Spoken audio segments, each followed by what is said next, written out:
Hello friends, welcome to my channel अधिगम start. मैं शोभा सिंह लेकर आई हूँ हिस्ट्री की क्लास।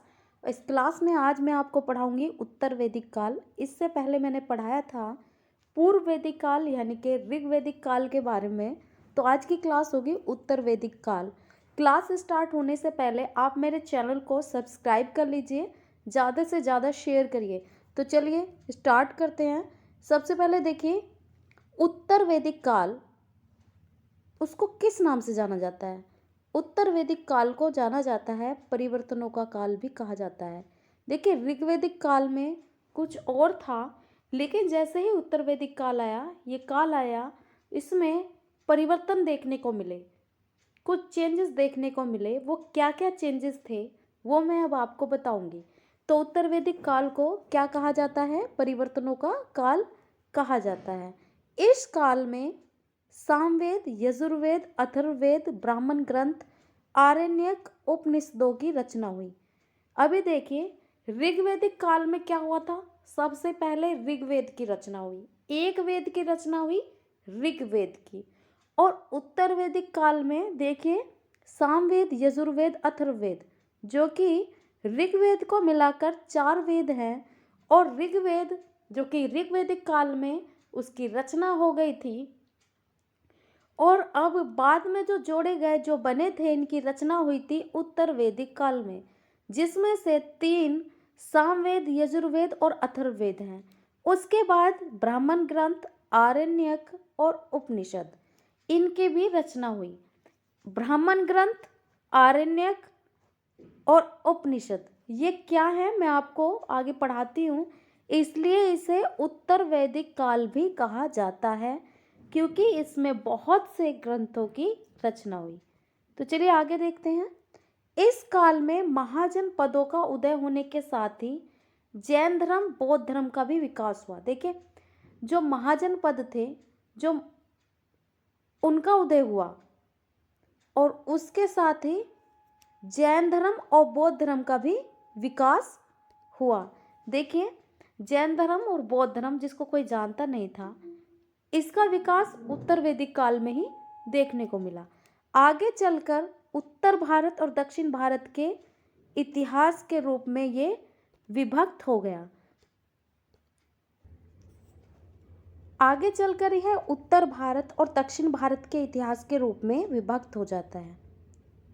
उत्तर भारत और दक्षिण भारत के रूप में इसको जानेंगे कि उत्तर भारत में क्या हुआ, दक्षिण भारत में। किसको? उत्तर वैदिक काल को। आगे चलिए देखते हैं, इसके उत्पत्तिकर्ता कौन थे? उत्तर वैदिक काल के उत्पत्तिकर्ता, इसको बनाया किसने था, इस काल को बनाया किसने था? देखिए, जिसने ऋग्वैदिक को बनाया उसे ने ही उत्तर वैदिक काल को। ऋग्वैदिक काल जिससे पहले का काल था, उस काल के निर्माता भी आर्यों को माना जाता है। और उत्पत्तिकर्ता जो वेद इसके उत्तर वैदिक काल के हैं, उसके भी आर्य ही माने जाते हैं। वैदिक काल का अध्ययन आर्यों के सामाजिक, आर्थिक, राजनीतिक, सांस्कृतिक जीवन से संबंधित है। देखिए, वैदिक काल जब भी आप पढ़ोगे तो उसमें आप किसका अध्ययन करोगे? आर्यों के सामाजिक जीवन, आर्थिक, राजनीतिक और सांस्कृतिक जीवन को आप पढ़ोगे। ठीक है। पूर्व प्रमुख स्रोत क्या थे इसको जानने के? सबसे पहले देख लीजिए पुरातात्विक स्रोत, दूसरा था साहित्यिक स्रोत। अगर आप पुरातात्विक स्रोत पे जाएंगे तो पूर्व वैदिक काल, उत्तर वैदिक काल में जानकारी मिलती है। पुरातात्विक, प्राचीन जो हमें जानकारी मिलती है पुरातात्विक स्रोत से, वो हमें जानकारी मिलती है किसकी? ऋग्वैदिक काल की। और उत्तर वैदिक काल के बारे में जानकारी मिलती है। उत्तर वैदिक काल के बारे में सबसे प्रमुख जानकारी खुदाई के वक्त, अभी पुरातात्विक स्रोत चल रहा है, खुदाई के वक्त पता चला, कहाँ पर? एटा जिले में स्थित अतरंजी खेड़े से प्राप्त हुई। इसकी जानकारी उत्तर वैदिक काल के बारे में प्रमुख जानकारी जो हुई थी, एटा जिले में स्थित अतरंजी खेड़ा से प्राप्त हुई। आगे देखिए, यहाँ से लगभग 1000 ईसा पूर्व के लोहे के साक्ष्य प्राप्त हुए। देखिए, उत्तर वैदिक काल में लोहे की जानकारी हो गई, लेकिन ऋग्वैदिक काल में लोहे की जानकारी नहीं थी। तो यहाँ से 1000 ईसा पूर्व के जब के उत्तर वैदिक काल का काल चल रहा था, तो जब अतरंजी खेड़ा से यानी कि एटा जिले में अतरंजी खेड़े से जो लोहे का साक्ष्य प्राप्त हुआ, तब पता लगा है कितना पुराना है। अरे ये तो 1000 ईस्वी पूर्व पुराना है, यानी कि उस वक्त तो उत्तर वैदिक काल चल रहा था और उससे पहले का कोई साक्ष्य नहीं मिला लोहे का। उससे पहले क्या चल रहा था? ऋग्वैदिक काल। तभी पता चल गया कि उत्तर वैदिक काल में लोहे की जानकारी हो गई। और अब आगे बढ़िए। उत्तर वैदिक कालीन सभ्यता का विस्तार गंगा यमुना दोआब क्षेत्रों तक था। अभी क्वेश्चन आ जाएगा कि उत्तर वैदिक काल सभ्यता का विस्तार कहाँ से कहाँ तक था? तो गंगा यमुना दोआब क्षेत्रों तक था। आगे चलिए, साहित्यिक स्रोत। अभी हमने पढ़ा पुरातात्विक स्रोत, यानी कि जो हमें खुदाई से मिला, जो हमें वैज्ञानिक तरीके से मिला। हमने खुदाई की, पता लगाया कितना पुराना था। तो पुरातात्विकविद किसे कहा जाता है? जो खुदाई करवाते हैं, ठीक है। और अभी साहित्यिक स्रोतों पे जाइए आप। साहित्य यानी कि साहित्य में आप जानकारी लोगे। वेद, चारों वेदों से पता चला। ब्राह्मण, वेदों का सरलीकरण जब हुआ उसे ब्राह्मण क्या कहा गया।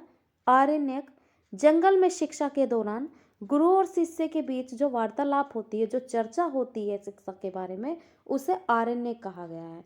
यानी कि आरण्यक जंगल को भी कहा जाता है। और अभी जो साहित्यिक स्रोत में इसे हम पढ़ रहे हैं, यानी कि जंगल में जो शिक्षा हो रही है उसके जो दौरान गुरु और शिष्य के बीच जो वार्तालाप चल रहा है, तो उसी को कहा गया आरण्यक। उपनिषद, जब वेदों का अंत हो जाता है और क्या होता है, गुरु शिष्य को अपने बिल्कुल पास बिठाकर शिक्षा देते हैं, ठीक है। उपनिषद उसी को कहा गया है। और अभी कहीं ना जंगल में ले जाया जा रहा है, ना वेदों को पढ़ाया जा रहा है। वेदों का अंत हो चुका है, अब हो रही है शिक्षा उपनिषद में, ठीक है। पूर्व वैदिक काल के बारे में जानकारी। देखिए, पूर्व वैदिक काल के बारे में जानकारी ऋग्वेद से, इसलिए इसे ऋग्वेद काल कहा गया है। चलिए मैं बताती हूँ। पूर्व वैदिक काल, यहाँ पे वर्ड आ रहा है पूर्व वैदिक काल, इसका मतलब ही ऋग्वैदिक काल है। ऋग्वैदिक काल के बारे में जानकारी ऋग्वेद से, ऋग्वेद जो वेद है, एक पुस्तक, ऋग्वेद से मिली इसकी जानकारी, इसलिए इसे ऋग्वैदिक काल कहा गया, इसलिए बोल दिया गया इसे ऋग्वैदिक काल। उत्तर वैदिक काल के बारे में जानकारी सामवेद, यजुर्वेद, अथर्ववेद, ब्राह्मण ग्रंथ, आरण्यक, उपनिषद से प्राप्त होती है, इसलिए इसे अथर्ववेद बोल रहे हैं। सभी साहित्यिक स्रोत संयुक्त रूप से वैदिक साहित्य कहलाते हैं। अभी सभी साहित्यिक स्रोत क्या हैं? अभी हमने ब्राह्मण ग्रंथ की बात की, हमने 4 वेदों की बात की, आरण्यक, उपनिषद, और इनका जो मिश्रण होगा उन्हें क्या बोला जाएगा? वैदिक साहित्य। ये सभी साहित्यिक स्रोत हैं, इनको बोला गया वैदिक साहित्य, ये कहलाते हैं। यजुर्वेद, विषय वस्तु, कर्मकांड और बलिदान प्रथा है इसमें। किसमें? यजुर्वेद। अभी हम कर रहे हैं वेद की बात। वेद में है यजुर्वेद। सबसे पहले वेद को देखिए, सबसे पहला था ऋग्वेद, उसके बाद हम यजुर्वेद की बात कर रहे हैं। विषय वस्तु, कर्मकांड और बलिदान प्रथा इसमें थी। और इसका ब्राह्मण ग्रंथ क्या था? शतपथ, जिसको याज्ञवल्क्य कहा गया, मित्रायणी और तैत्तिरीय। इसका आरण्यक क्या था? मैत्रायणी या तैत्तिरीय।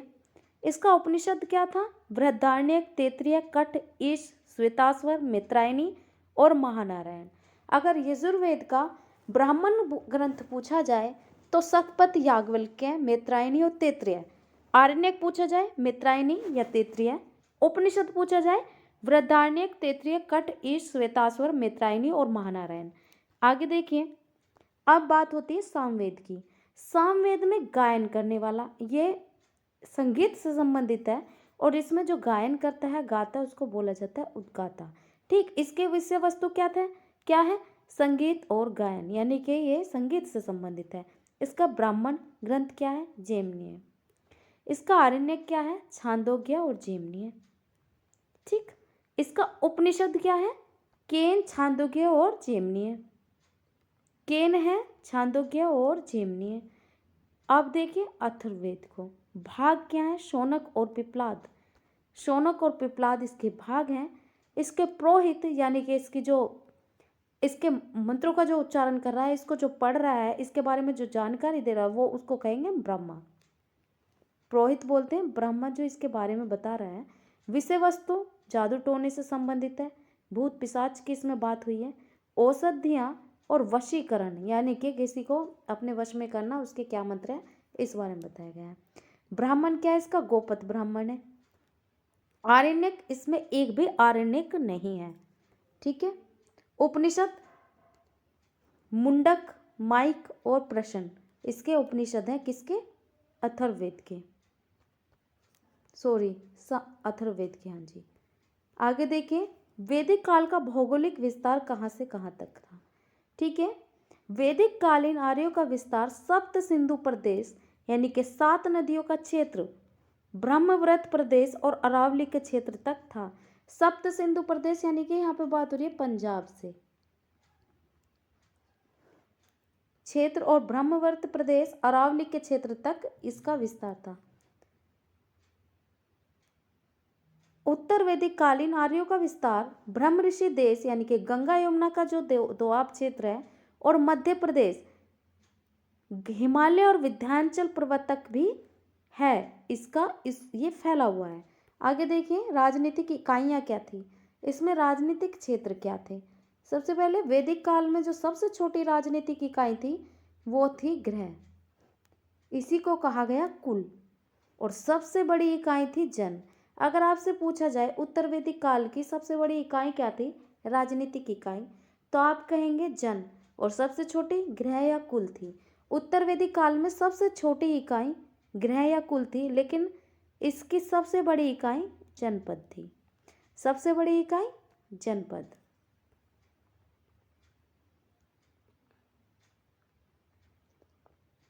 इसकी प्रशासनिक इकाई कुल, ग्राम, विश्व, जन, जनपद और राष्ट्र हैं।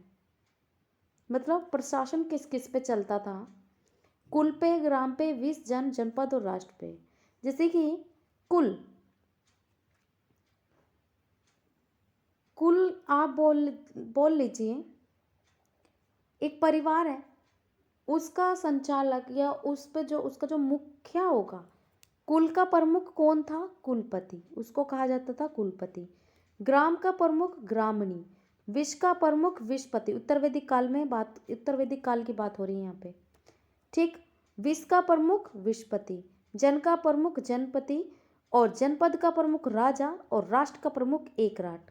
अभी देखिए, मैं बता दूं आपको, कुल को मिलकर बना कुल मिला ग्राम बन गया, ग्राम मिला विश्व बन गया, विश्व और बने जन बन गया, जन और मिले जनपद, और जनपदों के मिलके बन गया राष्ट्र। ठीक, ये चीज़ समझ लीजिए। और सबसे छोटी इकाई कुल है इसमें, और सबसे बड़ी राष्ट्र है इसमें। अभी आप देख लीजिए, सबसे छोटी इकाई ये है कुल, और सबसे बड़ी राष्ट्र है। राष्ट्र तो है ही, राष्ट्र का नाम ही है राष्ट्रीय। पूर्व वैदिक काल के 2 जन, पुरु और भरत, इनसे मिलकर बना कुरु जनपद का निर्माण होता है। देखिए, पूर्व वैदिक काल में जो ऋग्वैदिक काल के 2 जन थे, पुरु और भरत, इनसे मिलकर बना कुरु जनपद, जिसके बारे में हम बात करेंगे अब। ठीक है। ऋग्वैदिक काल में राजा का प्रमुख कार्य कबीले की सुरक्षा करना था। देखिए, अब हम ऋग्वैदिक काल के बारे में हमें बात तो करनी होगी, क्योंकि इससे पहले हमने पढ़ाया था और उसी से संबंधित है ये। ठीक है। ऋग्वैदिक काल में राजा का प्रमुख कार्य क्या था, कबीला बना था, उसकी सुरक्षा करना। लेकिन अब हुआ कुछ चेंज, ये तो था ही परिवर्तनों का काल। कौन सा, उत्तर वैदिक काल। राजा द्वारा गायों की रक्षा करना प्रमुख कार्य था उस टाइम पे, इसलिए राजा को पूर्व वैदिक काल में गोपति कहा गया। ठीक। राजा क्या करता था ऋग्वैदिक काल में, कबीले की सुरक्षा और गायों की रक्षा करना उसका प्रमुख कार्य माना गया, और इसीलिए उसका प्रमुख कार्य जो माना गया, उसीलिए इसको बना दिया गया गोपति, क्योंकि गाय की रक्षा करना उसका प्रमुख कार्य था, इसलिए बन गया वो गोपति। अगर वो कबीले की रक्षा करता तो पता नहीं क्या कबीलपति बनता या क्या बनता, लेकिन वो गायों की रक्षा करे इसलिए गोपति बना गया। ठीक है। आगे देखिए, राजा की सहायता कौन करती थी, सभा और समिति बनी हुई थी। राजा की सहायता के लिए सभा और समिति नाम की 2 संस्था थी, वो बनी हुई थी। उत्तर वैदिक काल में कुछ अलग, ऐत्रेय ब्राह्मण एक ग्रंथ है इतरे ब्राह्मण में। क्या लिखा है? शासन प्रणाली कुछ इस प्रकार थी। देखिए, पूर्व का जो साम्राज्य था, वहाँ का जो राज्य संभालता था उसको कहा जाता था सम्राट।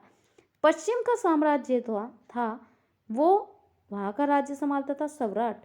उत्तर का विराट, दक्षिण का भोज और मध्य देश का राजा।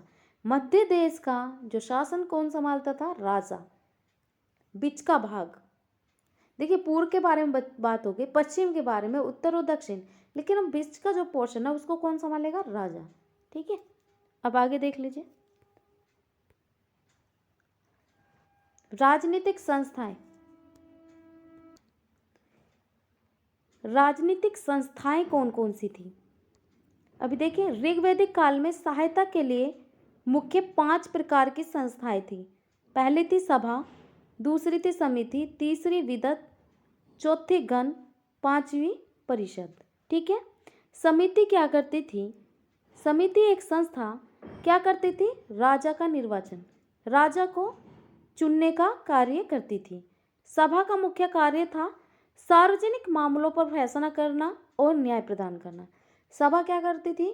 सार्वजनिक मामले, जो सामान्य मामले थे, उन पर फैसला करती थी और न्याय देती थी।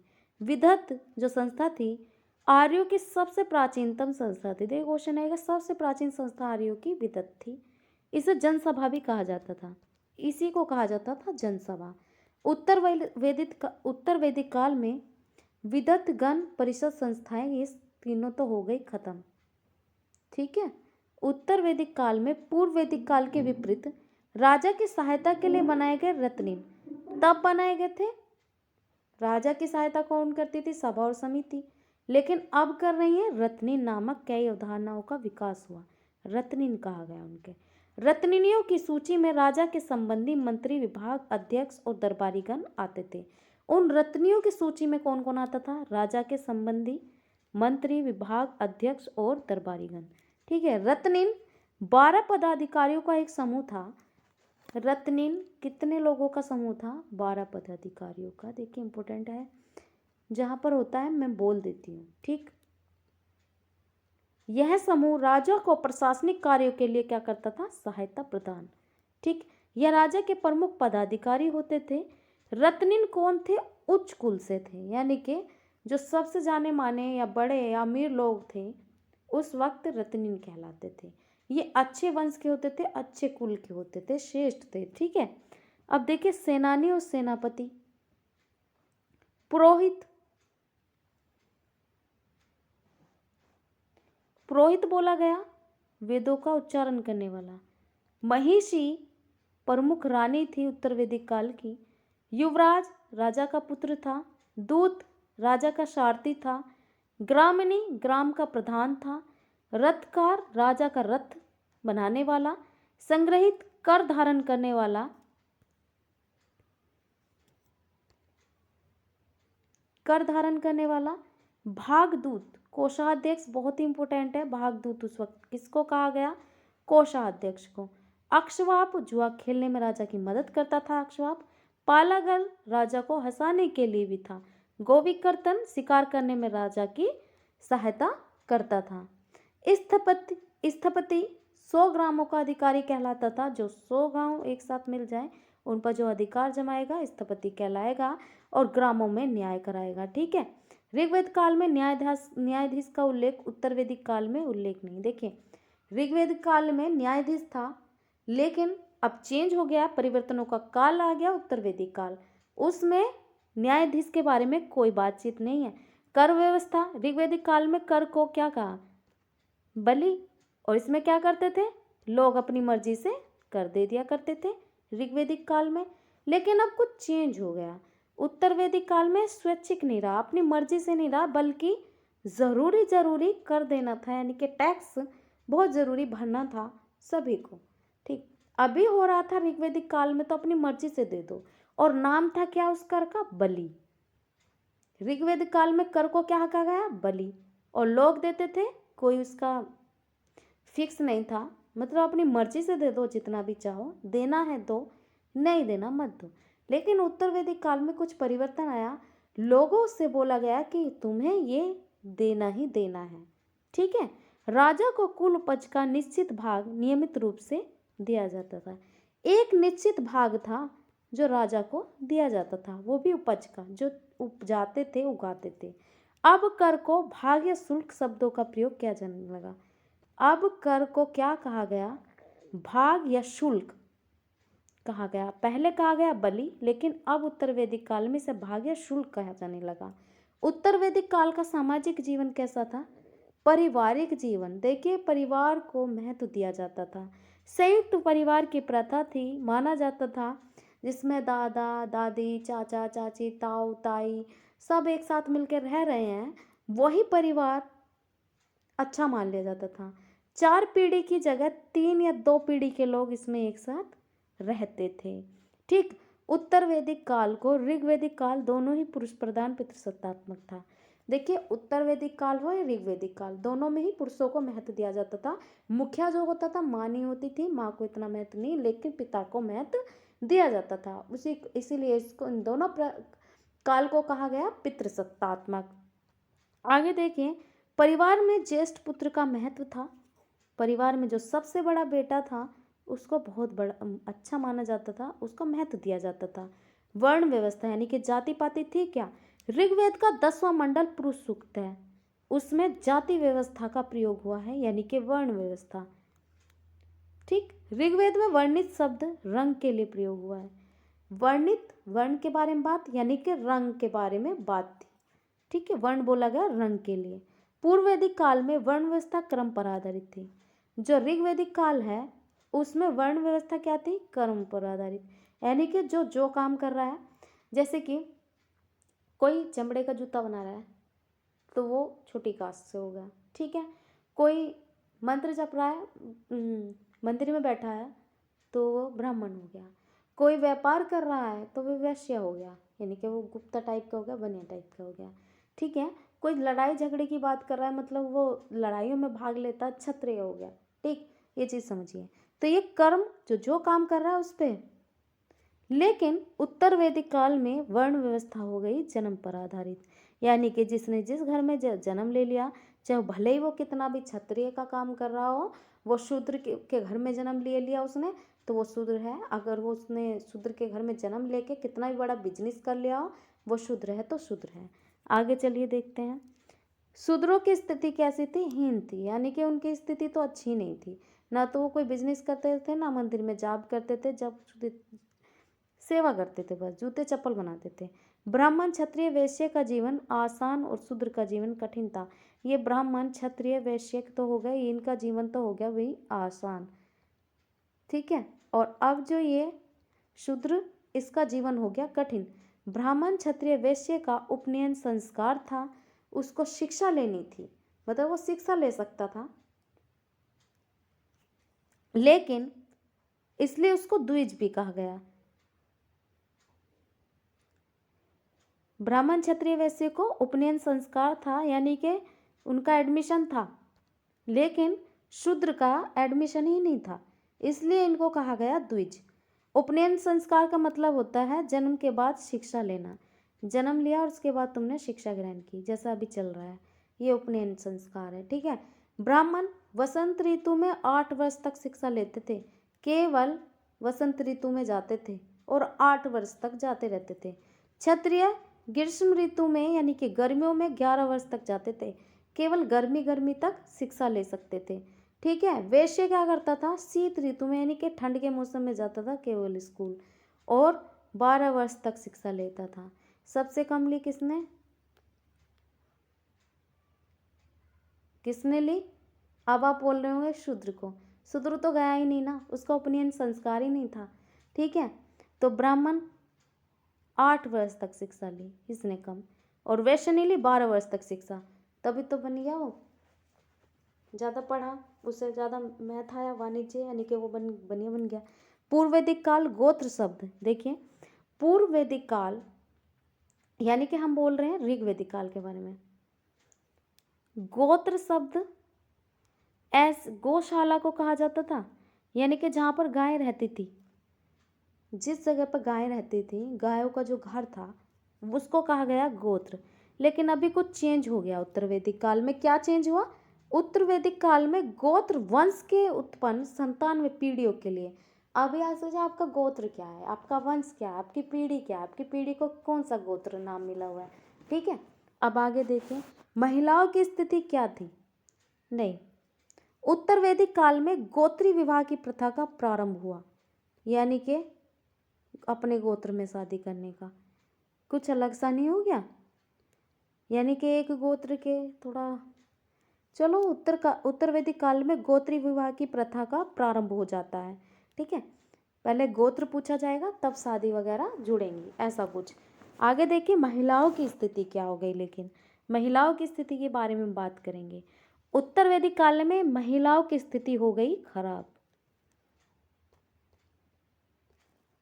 कैसे? उदाहरण देखिए, ऐत्रेय ब्राह्मण के अनुसार स्त्री समस्त दुखों का कारण बताई गई, पता नहीं क्यों, और पुरुष को समस्त दुखों का निवारण बता दिया गया। ऐत्रेय ब्राह्मण में कहा गया स्त्री समस्त दुखों का कारण है और पुरुष समस्त दुखों का निवारण है। ठीक, मैत्रायणी संहिता में स्त्री को शराब जुआ और विष के समान बताया गया। मैत्रायणी संहिता में स्त्री को कहा गया कि शराब जुआ और जहर के समान औरत है। आगे चलिए, छांदोग्य उपनिषद में राजा जनक के दरबार में गार्गी और याज्ञवल्क्य ऋषि का संवाद मिलता है। छांदोग्य एक उपनिषद है, उसमें राजा जनक के दरबार में गार्गी और याज्ञवल्क्य ऋषि का संवाद मिलता है, उनकी बात मिलती है। गार्गी याज्ञवल्क्य संवाद से स्पष्ट होता है कि वैदिक काल में महिलाओं की विदुषी बनने का अवसर प्राप्त था। हाँ जी, वैदिक काल में महिलाएं विदुषी बन सकती थी, लेकिन उसकी सीमाएं थी। वो कुछ मंत्र जान सकती थी, कुछ मंत्रों का उच्चारण कर सकती थी, कुछ धार्मिक कार्य कर सकती थी, लेकिन उसकी एक सीमा थी, सीमा से आगे वो कुछ नहीं कर सकती थी। ऋग्वैदिक काल में बाल विवाह जैसी कुप्रथा नहीं थी, बाल विवाह नहीं होता था। उत्तर वैदिक काल में बाल विवाह होने लगे। देखिए, ऋग्वैदिक काल में बाल विवाह नहीं थे, उत्तर वैदिक काल में बाल विवाह होने लगे। उत्तर वैदिक काल में माना जाता था लड़की का मासिक धर्म उसके ससुराल में होना चाहिए, क्योंकि मासिक धर्म को माना जाता था अपवित्र, अधार्मिक। बाल विवाह का दुष्परिणाम हुआ कि महिलाएं और भी उनकी हीन स्थिति हो गई, और वो तो पुरुषों पर इतनी बुरी तरीके से निर्भर रहने लगी कि कुछ कर ही नहीं सकती थी। तो जब वो पुरुषों पर बुरी तरीके से निर्भर थी, फिर तो उनकी ज़िंदगी और भी ज़्यादा खराब थी। ऋग्वैदिक काल में महिला अपनी इच्छा से विवाह करती थी, लेकिन उत्तर वैदिक काल में अधिकतर केवल ये उच्च जातियों के लिए तक सीमित हो गया और आगे चल के अधिकार राजा तक ही सीमित हो गया। देखिए, उत्तर वैदिक काल में यह अधिकार उच्च जाति के लोग तक करने लगे और आगे चल के तो और भी बुरा हो गया, केवल राजा लोग ही करने लगे, राजाओं में रह गया। देखे नहीं, सीता का स्वयंवर हुआ है ना, तो राजा लोग, राजा जनक की बेटी थी इसलिए उन्होंने उसका स्वयंवर रचाया।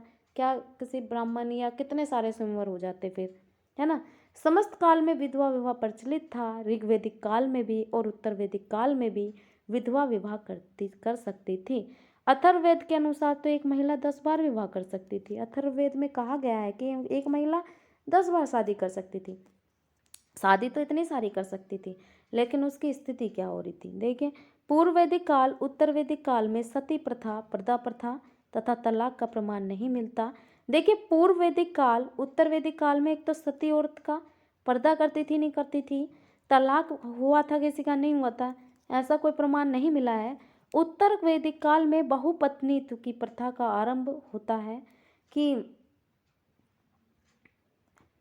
देखिए, बहुपत्नीत्व का मतलब है एक इंसान 2 शादी कर सकता है, मतलब एक पुरुष 2 शादी कर सकता है, जो स्त्रियों की दिशा में गिरावट का कारण बना। स्त्रियों की दशा और भी गिर गई।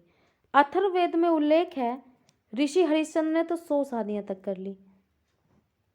महिला सभा समिति में भाग नहीं ले सकती थी, सभा और समिति संस्था में भाग नहीं ले सकती थी, लेकिन शतपथ ब्राह्मण में स्त्री को अर्धांगिनी के रूप में स्वीकार किया गया, मतलब आधा अंग भी थी औरत। शतपथ ब्राह्मण में कहा गया, इस ग्रंथ में कहा गया कि स्त्री अर्धांगिनी है। और उत्तर वैदिक काल की प्रमुख स्त्री देखिए जो विदुषी थी,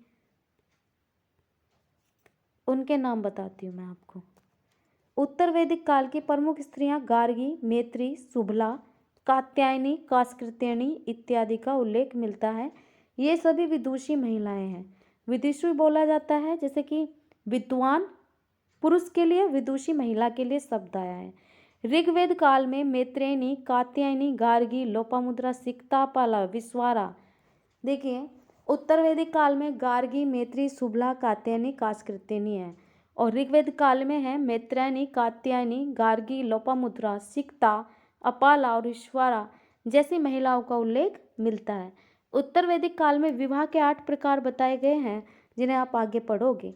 लेकिन अभी देखिए इनका खान पान किस तरीके का था, ये करते क्या थे, क्या खाते थे, कैसे रहते थे, किस किस चीज़ की इन्हें जानकारी थी, क्या खाते थे, कैसी सोच थी। खान पान उत्तर वैदिक काल में नमक, रोटी, चावल की जानकारी हो जाती है। देखिए उत्तर वैदिक काल में नमक पता चल गया, नमक क्या चीज़ है, रोटी क्या चीज़ है, चावल क्या चीज़ है। ठीक है। उत्तर वैदिक काल के लोगों को बाघ और हाथी की भी जानकारी हो जाती है। बाघ और हाथी। उत्तर वैदिक काल का आर्थिक जीवन कैसा था, पशुपालन पर निर्भर थे, और सबसे महत्वपूर्ण पशु था गाय, उसके बाद आया घोड़ा। ठीक। उत्तर वैदिक काल में अर्थव्यवस्था पशुपालन पर आधारित थी, और पशुओं में सर्वाधिक महत्व गाय का था, उसके बाद घोड़े का। गाय के लिए युद्ध हो जाया करते थे, और गाय विनिमय का माध्यम थी। देखिए गाय के लिए युद्ध होते थे, और गाय से ही वो गाय देते थे और सामान लेते थे। वस्तु विनिमय नहीं कह सकते, गाय विनिमय कह सकते हैं। गाय विनिमय का माध्यम थी। पूर्व वैदिक काल में लोहे की खोज नहीं थी, इसलिए कृषि का भी कोई महत्व नहीं था। ऋग्वैदिक काल में लोहे की जानकारी नहीं, लोहे से काफ़ी काम हो जाता है कृषि में। लेकिन उत्तर वैदिक काल में लोहे की जानकारी हो गई तो कृषि ने भी तूल पकड़ लिया, कृषि भी अच्छी होने लगी। उत्तर वैदिक काल में लोहे की खोज हो गई और लोहे के कुल्हाड़ी और हल बनाए जाने लगे।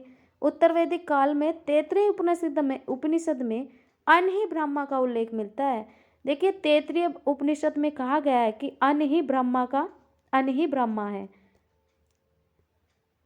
जो समाज में कृषि के बढ़ते महत्व को बताता है। स्वयं राजा जनक द्वारा हल को पकड़कर कृषि करने का साक्ष्य मिलता है। राजा जनक सीता के पिताजी थे। ठीक है।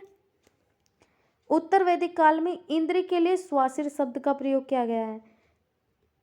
देखिए इंद्र को पुरंदर कहा गया था ऋग्वैदिक काल में, अभी इंद्र को क्या कहा गया है, स्वासिर, जिसका शाब्दिक अर्थ है हलवा या हल को चलाने वाला। इसका अर्थ है हल चलाने वाला। अथर्ववेद में पृथ्वीबेन पृथ्वन्य के रूप में कृषि इंजीनियर का उल्लेख मिलता है। अथर्ववेद में क्या कहा गया, अथर्ववेद में मैंने बताया पृथ्वीबेन पृथ्वन्य के रूप में कृषि इंजीनियर का उल्लेख मिलता है, यानी कि जो कृषि इंजीनियर थे उनको कहा गया पृथ्वीबेन और पृथ्वन्य, और इसके द्वारा ही लोहे के हल का आविष्कार किया गया। अथर्ववेद में पहली बार नहरों की चर्चा मिलती है, जिसे कुल्या कहा जाता है। नहर को उसमें क्या कहा गया, कुल्या। वाजसनेयी संहिता में 4, 6, 8, 12, 24 बैलों के द्वारा हल माध्यम से गहन जुताई के प्रमाण मिलते हैं। देखिए वाजसनेयी संहिता में ऐसा माना गया है कि 4, 6, 8, 12 और 24 बैलों के द्वारा हल से जो खेतों की जुताई की जाती है, ऐसे प्रमाण मिलते हैं उसमें वाजसनेयी संहिता में। आगे देखिए शतपथ ब्राह्मण में 4 प्रमुख शब्द जो कृषि से संबंधित थे वो कौन कौन से थे। जुताई के लिए व्यंत शब्द आया, बुआई के लिए कृषंत शब्द आया, कटाई के लिए लुनंत शब्द आया, और मड़ाई के लिए मृणत शब्द आया। तैत्तिरीय संहिता में वर्ष में 2 बार फसल उगाने का उल्लेख मिलता है। तैत्तिरीय संहिता के अनुसार वर्ष में 2 बार फसल उगाई जाती थी, ऐसा माना गया है। उत्तर वैदिक काल में कृषि के बढ़ते महत्व का स्पष्ट प्रमाण इसी से मिलता है कि हाँ खेती हो रही थी, और इसके स्पष्ट प्रमाण है ये। देखिए आगे ऋग्वेद काल में भूमि दान के उदाहरण प्राप्त नहीं। देखिए ऋग्वेद काल में जो पूर्व वैदिक काल था उसमें भूमि दान का कोई उदाहरण प्राप्त नहीं। निजी स्वामित्व की शुरुआत नहीं हुई थी, यानी कि किसी की अपनी खुद की कोई भूमि ऐसी नहीं थी कि हाँ किसी एक का नाम था भूमि पर। ठीक है। उत्तर वैदिक काल में भूमि दान के उदाहरण और निजी स्वामित्व का प्रारंभ हो चुका था। देखिए, उत्तर वैदिक काल में भूमि दान का उदाहरण मिला और निजी संपत्ति भी थी। आगे देखिए, पूर्व वैदिक काल की प्रमुख फसल जौ थी और अनाज के ढेर के लिए धान्य शब्द का उल्लेख मिलता है।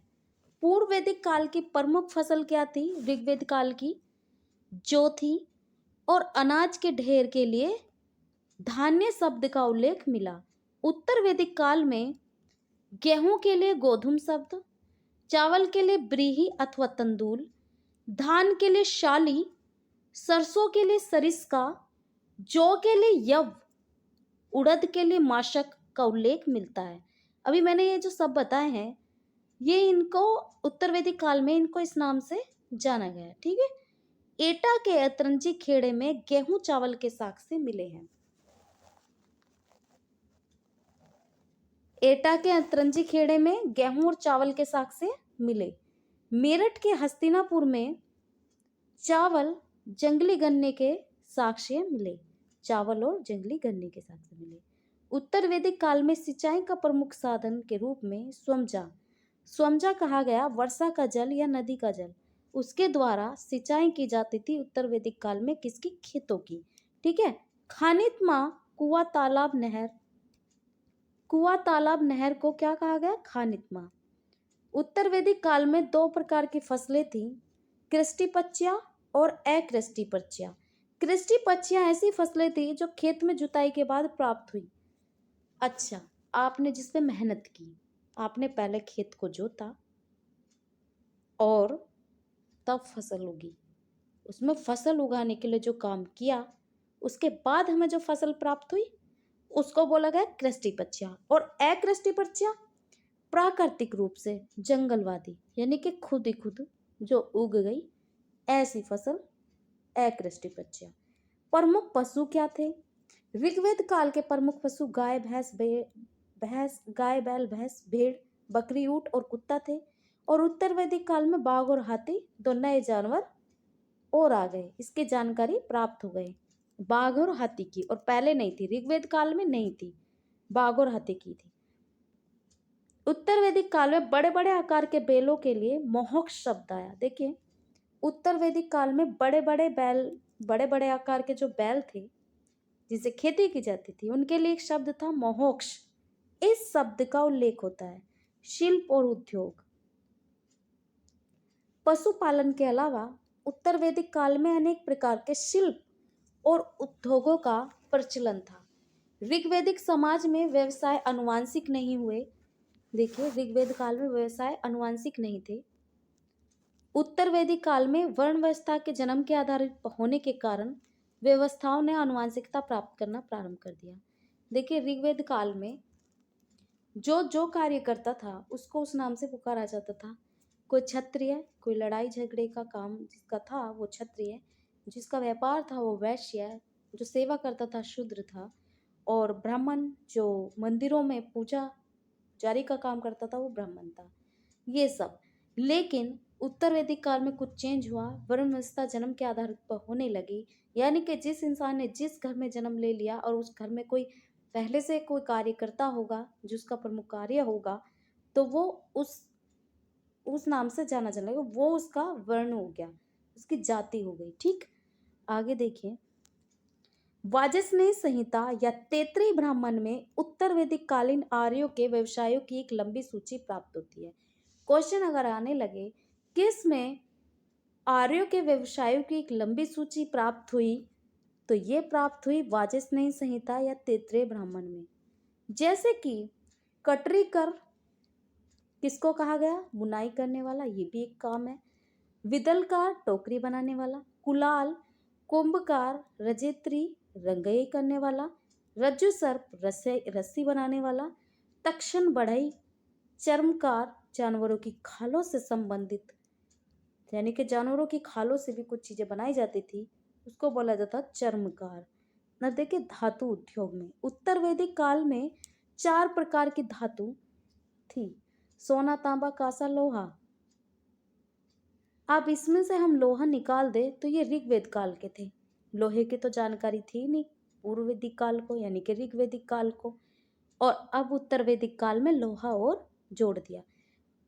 ऋग्वेदिक काल में जानकारी थी सिर्फ सोना, तांबा, कांसा की। ऋग्वेद काल में लोहे की जानकारी नहीं थी। उत्तर वैदिक काल में अभी देखिए सोने के लिए, यानी कि सोना ये धातु के लिए एक शब्द था हिरण्य, कांसे के लिए त्रपु, तांबे के लिए लोहित अयस्क, लोहे के लिए कृष्ण अयस्क या श्याम अयस्क। समस्त वैदिक कालीन आर्यों को चांदी के बारे में कोई जानकारी नहीं थी। देखिए सोने का उपयोग करते थे वो, कांसे का करते थे, तांबे का और लोहे का, लेकिन चांदी का कहीं भी नाम नहीं आया, न ऋग्वेदिक काल में न ही उत्तर वैदिक काल में। लोहे का नाम आ गया लेकिन चांदी का नाम कहीं नहीं आया। अभी कांसा, कांसा क्या है? सोना तो आपको पता ही है, तांबा भी पता है, लोहा भी पता है। कांसा बनता है तांबा और टीन को मिलाकर। तांबा और टीन का मिश्रण कांसा है। आगे चलिए। उत्तर वैदिक कालीन में समाज के व्यापारी के लिए श्रेणी के बारे में सांकेतिक जानकारी प्राप्त होती है। देखिए उत्तर वैदिक काल में समाज में जो व्यापार करते थे, जो व्यापारी वर्ग के लोग थे, उनको कहा गया श्रेणी, और इसके सांकेतिक जानकारी प्राप्त होती है। जैसे कि उपनिषद है बृहदारण्यक, उसमें श्रेणी को बोला गया है श्रेष्ठिन। ऐत्रेय ब्राह्मण में श्रेष्ठ बोला गया व्यापार करने वालों को। ठीक है। विदेशी व्यापार के बारे में कोई स्पष्ट जानकारी नहीं है। विदेशों के साथ में हमारी व्यापार था ऐसी कोई जानकारी नहीं मिली। ठीक। शतपथ ब्राह्मण में पूर्वी पश्चिमी समुद्र की चर्चा मिलती है। वाजसनेयी संहिता में 100 डंडे वाले पतवार की चर्चा मिलती है, यानी कि 100 डंडों वाली ऐसी पतवार थी, ऐसी नाव थी जो 100 डंडों से चलाई जाती थी, किंतु इसका कोई व्यापारिक उद्देश्य के लिए किया जाता था। किंतु इसका प्रयोग व्यापारिक उद्देश्य के लिए किया जाता था। देखिए वाजसनेयी संहिता के अनुसार 100 डंडों वाले पतवार की चर्चा हुई और इस पतवार का प्रयोग व्यापारी उद्देश्य के लिए किया जाता था, यानी कि इससे व्यापार होता था। हाँ, तो यानी कि व्यापार होता होगा, कोई स्पष्ट जानकारी नहीं, लेकिन ऐसा माना गया है कि इतने सारे डंडों से कोई चलाई जा रही तो वो समुद्र में घूम के आने के लिए तो नहीं होगा, व्यापारिक उद्देश्य के लिए इसका प्रयोग किया जाता होगा, ऐसा माना गया है। और व्यापार, विदेशी व्यापार, विदेशियों के साथ व्यापार के बारे में कोई स्पष्ट ऐसी खास जानकारी नहीं है, लेकिन हाँ ऐसा अंदाजा लगाया गया है। तैत्तिरीय संहिता में कुशिद, शतपथ ब्राह्मण में कुशिदन शब्द का उल्लेख क्या था? कुशिद क्या था? कुशिद था ऋण, ऋण था कर्ज। शतपथ ब्राह्मण में कुशिदन शब्दों का उल्लेख हुआ है, जिसका शब्द है, जिसका मतलब है ऋण यानी कि कर्ज। कुशिद शब्द का अर्थ है ऋण और कुशिदन शब्दों का अर्थ है ऋण देने वाला यानी कि कर्ज देने वाला।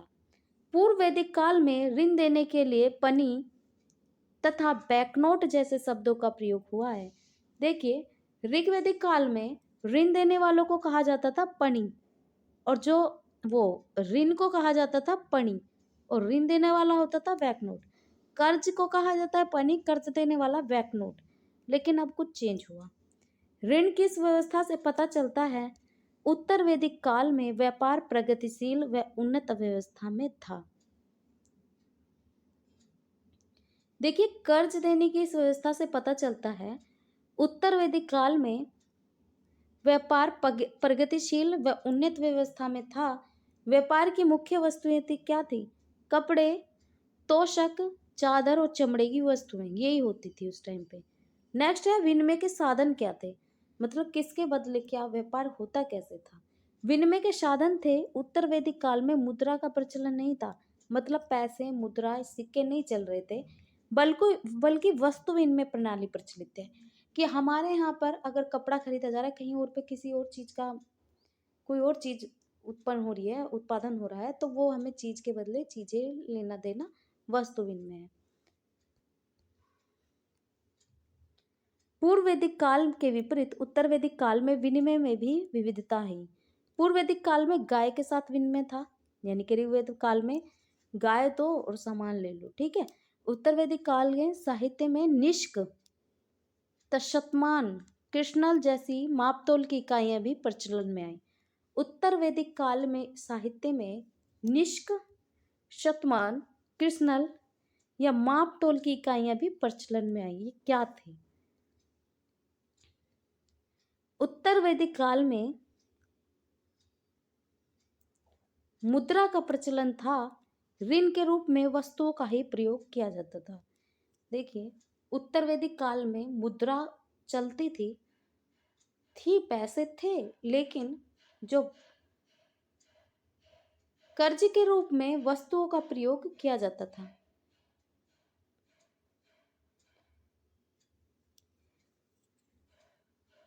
वस्तुएं दी जाती थी और सामान लिया जाता था, वस्तु ही ली जाती थी वस्तु के बदले। उपासना पद्धति में परिवर्तन पूर्व वैदिक काल में अत्यंत सरल, सामान्य व छोटे होते थे।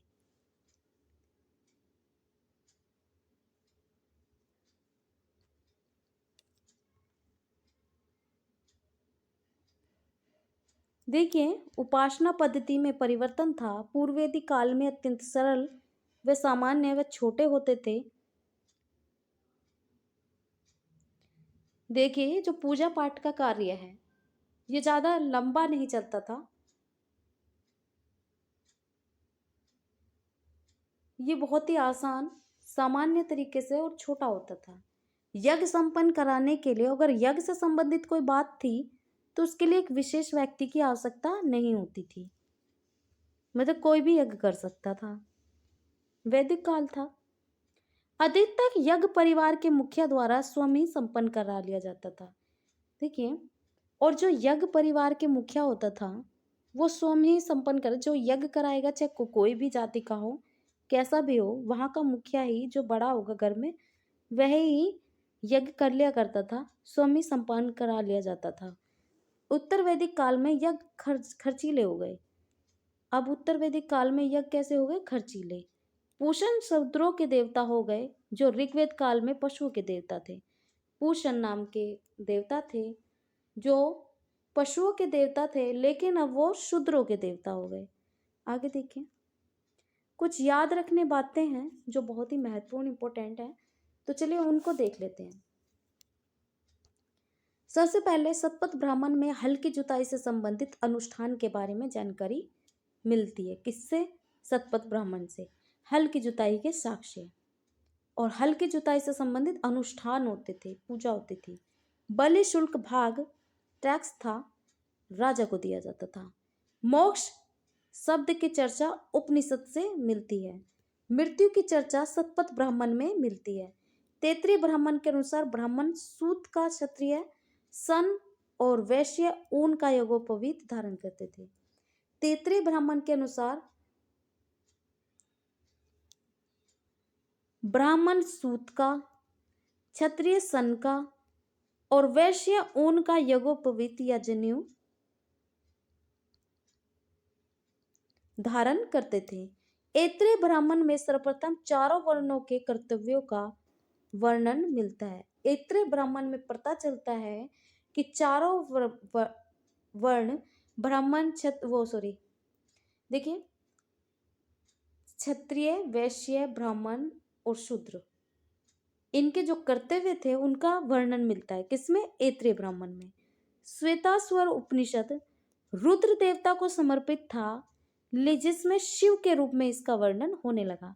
अब रुद्र देवता को शिव के रूप में देखने लगे। छांदोग्य उपनिषद में इतिहास पुराण को स्पष्ट रूप से पंचवेद कहा गया। छांदोग्य उपनिषद में इतिहास पुराण को क्या कहा गया? पंचवेद। शतपथ ब्राह्मण में स्त्रियों को अर्धांगिनी कहा गया है।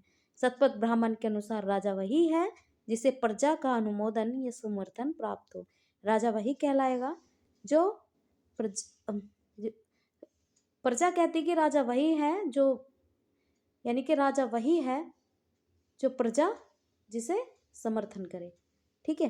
अथर्ववेद का पृथ्वी सूक्त, देखिए अथर्ववेद में है पृथ्वी सूक्त, और ये पृथ्वी सूक्त वैदिक राष्ट्रीय गीत है। सबसे महत्वपूर्ण यज्ञ अश्वमेध यज्ञ था। यह राजकीय यज्ञों में सबसे प्रसिद्ध था। याज्ञवल्क्य के गार्गी संवाद का उल्लेख बृहदारण्यक उपनिषद में मिलता है। लोपामुद्रा अगस्त्य ऋषि की पत्नी और वैदिक रचनाओं की रचयिता थी, बताया था। घोषा एक अविवाहित कन्या थी, विदुषी थी। ऋग्वेद के मंडूक सूक्त में ऋग्वेदिक शिक्षा पद्धति की झलक मिलती है। देखिए ऋग्वेद में एक सूक्त है मंडूक सूक्त, उसमें ऋग्वेदिक शिक्षा पद्धति की झलक मिलती है। पुनर्जन्म का सिद्धांत सर्वप्रथम शतपथ ब्राह्मण में मिलता है। पुनर्जन्म का सिद्धांत। वैश्य शब्द का प्रयोग सबसे पहले वाजस्नेयी संहिता में मिलता है। उत्तर वैदिक साहित्य में ब्रह्मा, क्षत्र, मित्र और वरुण का उल्लेख मिलता है। तीनों आश्रमों का सर्वप्रथम वर्णन उपनिषद में है और चारों आश्रमों का वर्णन जबाल उपनिषद में। ये आश्रम क्या है? एक है गृहस्थ आश्रम, संन्यास, वानप्रस्थ और ब्रह्मचर्य, ये चारों आश्रम है। तीन आश्रम जिसमें है गृहस्थ आश्रम, संन्यास आश्रम और वानप्रस्थ आश्रम। इसका वर्णन किसमें है? उपनिषद में। और चारों आश्रमों जिसमें ब्रह्मचर्य आश्रम की भी बात की गई है वो जबालोपनिषद, एक उपनिषद है जबालोपनिषद में इसका वर्णन मिलता है। नेक्स्ट है अश्वमेध यज्ञ, वाजपेयी यज्ञ और राजसूय यज्ञ। इन यज्ञों के अध्ययन से पता चलता है कि यह यज्ञ कृषि उत्पादन के बढ़ाने के लिए किए जाते थे। ये तीनों यज्ञ किए जाते थे कृषि में उन्नति हो।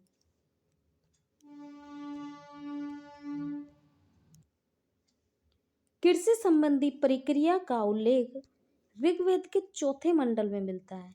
अगर कृषि संबंधित से कोई बात देखनी तो ऋग्वेद के चौथे मंडल में इसका जिक्र किया गया है।